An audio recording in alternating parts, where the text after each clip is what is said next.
Howdy, Team 42. It's your skipper here, Darius Dale, to present our macro minute for Wednesday, April 3rd, 2024. As always, we'll start with the executive summary from today's leadoff morning note. If you would like to see the analysis supporting these conclusions, as well as what to specifically do about them in your portfolio, you need to be a client of 42 Macro. So today's key macro event is the immaculate disinflation and immaculate slackening themes are not yet dead, but they do require immediate support from pending data. So the nuance there is Eurozone headline and core CPI both slowed faster than expected in March, supporting generally dovish forward guidance by the ECB. Core CPI of 2.9% is the lowest since March of 2022 and reminds investors that the global trend of immaculate disinflation is not yet dead. Elsewhere, the February JOLTS report confirmed the trend of immaculate slackening in the U.S. labor market persists, but like the immaculate disinflation theme, it requires immediate support from pending economic releases to remain active. In terms of market implications, we still believe above trend productivity growth should lessen the need for corporations to pass on producer price increases to consumers, and leading soft data generally indicate more disinflation is on the horizon, as does the typical lag between observed house price inflation and reported shelter inflation. The recent backup in reported inflation appears transitory in light of these first principles economic dynamics.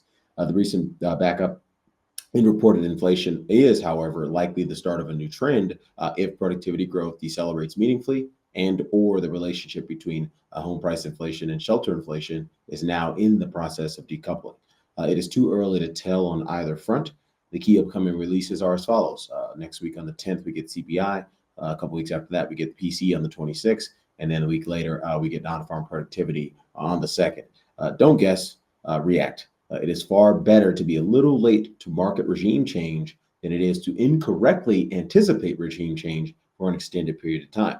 Just ask any one of the millions of bear porn victims whose free podcast regimen kept them on the wrong side of market risk for much of the past 15 to 18 months. Transitioning to our 42 macro dashboard is always a wrap up with a question from our community. Getting a question regarding treasury buybacks. It reads, good morning, Darius. Glad to be on Team 42. We're glad to have you, my friend. So yesterday, I saw the Treasury announced a $200 million buyback that will start today. Can you explain what this means and if it's good or bad or no impact for risk assets? I heard you mention liquidity in your morning video today. I'm thinking it has something to do with that. Or will this impact the 10-year dollar? Please note it down for me. Thanks. So in theory, this should not have much of an impact on asset markets. One, $200 million is nothing. I mean, I assume it's $200 billion. I have to double check that, but $200 million is not even a drop in the bucket in the $34-35 trillion U.S.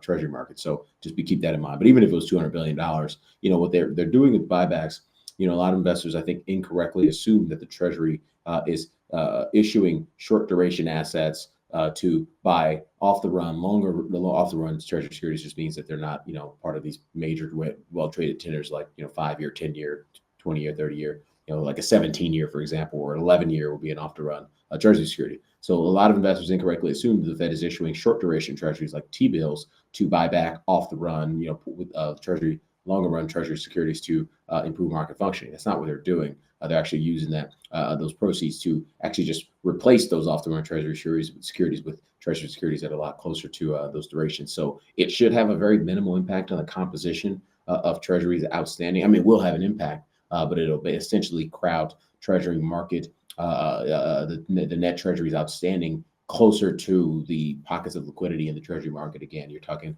T-bills, 2 years, 5 years, 10 years, 20 years, and 30 years. So that it is positive at the margins, but it's not going to be a material driver of U.S. liquidity, nor is it likely to be a material driver of asset markets. So that's our view for now. If that changes, as always, we'll report that to our clients in real time. So with that, Darius Dale presenting our macro minute for Wednesday, April 3rd, 2024. Everyone have a wonderful day out there. Best of luck, and we will catch you back here tomorrow.